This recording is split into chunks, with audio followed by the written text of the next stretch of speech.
Hello friends, mythology story number 8 लोक निर्माण का पार्ट 4। अब हम बात करते हैं हमारे सोलर सिस्टम के नीचे स्थित सारे अधोलोक के बारे में। तो ये जितने भी लोक हैं इनमें एक थोड़ी सी कन्फ्यूज़न होती है। जैसे हम बोलते हैं कि ये सारे लोग पृथ्वी के नीचे स्थित है, तो अक्सर लोगों को ये कन्फ्यूज़न हो जाता है कि ये पृथ्वी में जैसे हम गड्ढा खोदेंगे तो उसके नीचे स्थित रहेंगे। जैसे कि ये हमारा प्लैनेट है, हमारी अर्थ है, तो लोगों को ऐसी गलतफहमी होती है कि जब हम इसमें गड्ढा खोदेंगे तो इसके अंदर जब जाएंगे तो ये लोक मौजूद रहेंगे, लेकिन ये सही नहीं है। पृथ्वी के नीचे का मतलब है कि ये जो हमारे पृथ्वी है ये हमारा एक प्लैनेट है जो सोलर सिस्टम में है, और इस कम्प्लीटली सोलर सिस्टम के नीचे के साइड जो पोर्शन है ब्रह्मांड में, यूनिवर्स में, वहाँ ये लोक मौजूद है। तो अब हम बात करते हैं 8वें लोक की, जो हमारे सोलर सिस्टम हमारी पृथ्वी से 10,000 योजन नीचे की तरफ है। और इस लोक पे सबसे पहले तो इस लोक पे सनलाइट आती है, और इस लोक में कश्यप और दनु के पुत्र मय अपने परिवार और अपने सभी भाइयों के साथ में यहाँ निवास करते हैं। तो कश्यप दनु के जो पुत्र है मय, ये दानव है, और ये जो है दानवों के आर्किटेक्चर है, ये शिल्पकार हैं, और इन्होंने इस लोक में 46 प्रकार की माया रची है। और इनकी जो माता है दनु, वो भी अपने पुत्रों के साथ इसी लोक में निवास करती है। फिर अतल लोक से 10,000 योजन नीचे जो लोक है उसका नाम है वितल लोक। हाँ, वितल लोक में भी सनलाइट आती है। इस लोक में भगवान शिव और उनकी पत्नी देवी आदिशक्ति या देवी पार्वती, हाँ, हाटकेश्वर महादेव और भवानी, इन रूपों में यहाँ निवास करते हैं। तो इस लोक में जितने भी लोग तांत्रिक क्रियाएं, तंत्र मंत्र के ज्ञाता रहते हैं, जो अघोरी रहते हैं, ये लोग जब अपनी सिद्धियां प्राप्त कर लेते हैं तो ये लोग इस लोक में आकर के निवास करते हैं देव महादेव और पार्वती उनकी पत्नी के साथ में।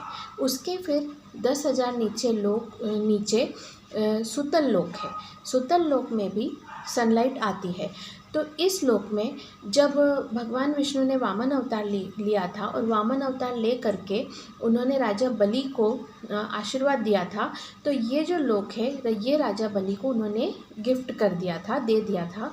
और राजा बलि जो है वो असुर है, और वो उन भक्त प्रहलाद के पोते हैं, और अपने सभी असुरों के साथ में वो यहाँ पर निवास करते हैं सुतल लोक में।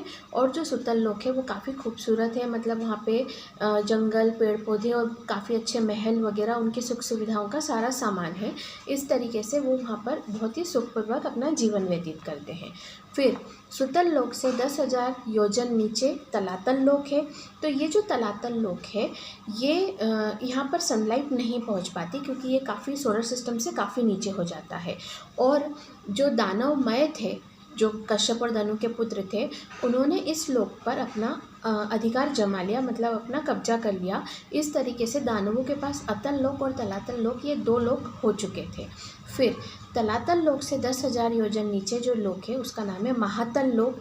महातल लोक में भी सनलाइट नहीं आती है, और यहाँ पर ऋषि जो कश्यप और क्रोधवशा के जितने भी पुत्र हैं, जिन्होंने सांप के रूप में जन्म लिया था, ये सभी सांप यहाँ पर निवास करते हैं। यहाँ पर ये बहुत सारे सिरों वाले सांप हैं, तो यहाँ पर सनलाइट आती नहीं है, और यहाँ पर हल्का हल्का अंधेरा छाया रहता है। और जो सांप रहते हैं, सांपों को वैसे भी लाइट की ज़रूरत पड़ती नहीं है, उनके लिए ये अंधेरे में रहना उन्हें अच्छा लगता है, तो ये उनके लिए परफेक्ट है, जहाँ पर वो अंधेरे में आराम से रह सकते हैं। फिर महातल लोक से 10,000 योजन नीचे रसातल लोक है। हाँ, यह लोक, इस लोक में भी सनलाइट नहीं आती है। तो ये जो लोक है ये कश्यप और दीति के जो पुत्र है दैत्य, उन दैत्यों को रहने के लिए दिया है। और दीति जो है वो भी अपने पुत्रों के साथ में इसी लोक में निवास करती है। तो यहाँ पर भी मतलब ये काफ़ी थोड़ा बंजर टाइप का जगह है, और ये लोग लाइट, यहाँ पर हमेशा अंधेरा छाया रहता है। जिस प्रकार लाइट के लिए ये लोग हमेशा मशाले वगैरह, मतलब आग जला के रखते हैं ताकि वहाँ पर उजाला हो सके। और इस लोक में मतलब थोड़ा बंजर टाइप का जगह है। फिर रसातल लोक से 10,000 योजन नीचे पाताल लोक है। अब ये पाताल लोक में बहुत कन्फ्यूज़न भी होता है कि पृथ्वी के अंदर पाताल है कि पृथ्वी के नीचे। तो मैं आपको ये पहले ही क्लियर कर चुकी हूँ कि ये यूनिवर्स में पृथ्वी प्लेनेट के काफ़ी नीचे की तरफ ये पाताल लोक है। तो पाताल लोक में कश्यप और कद्रु के जो पुत्र है, जो मणिधारी नाग है, ये उनके लिए है।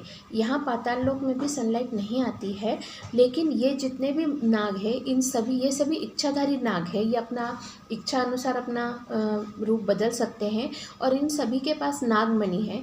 तो इन नागमणि में से काफ़ी लाइट जलती रहती है और उनकी इतनी सारी नागमणियों से पूरा का पूरा जो पाताल लोक है वो हमेशा एकदम जगमगाहट से, जैसे कि अब दिवाली पर लाइटिंग रहती तो सब चमकता रहता है ना, उसी प्रकार से ये चमकता रहता है और उस मणियों की वजह से ये काफ़ी सुंदर दिखाई देता है।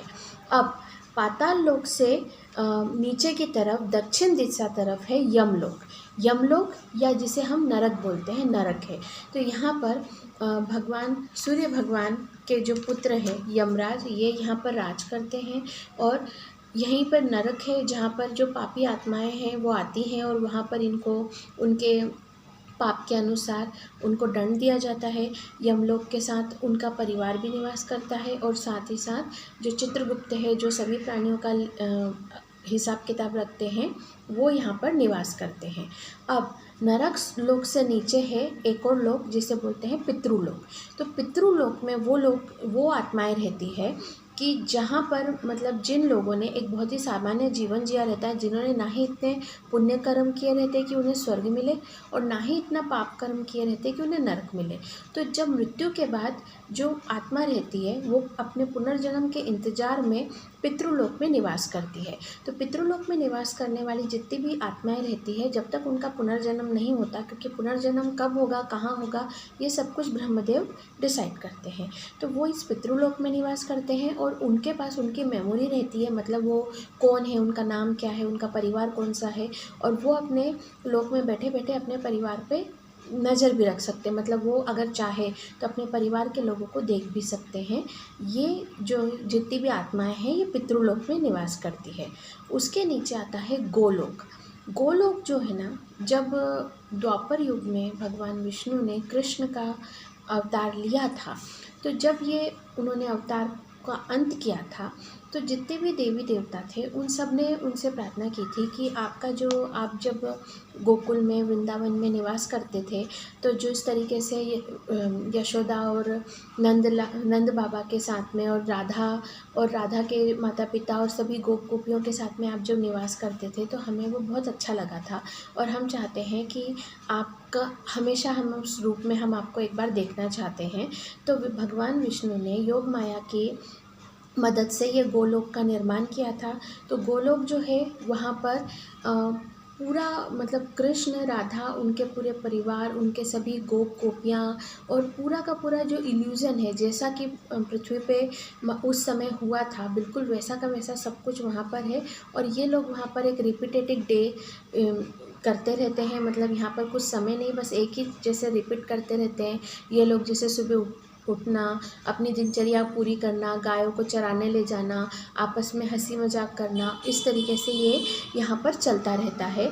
यहाँ पर यशोदा भी है, नंद बाबा भी है, राधा भी है, राधा के माता पिता भी हैं और उनके सभी मित्र भी हैं जो साथ में खेलते कूदते हैं, मजाक मस्ती करते हैं।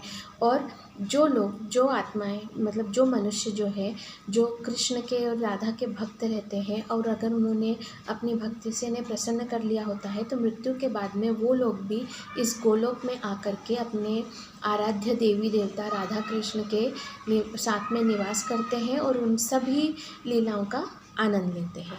और सबसे आखिर में जो आता है वो है बैकुंठ लोक, मतलब ये 18वें नंबर पे आता है बैकुंठ लोक।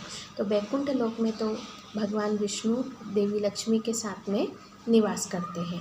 तो ये हो गए हमारे सारे लोकों का डिटेल डिस्क्रिप्शन। मिलते हैं नेक्स्ट वीडियो में। Okay, bye.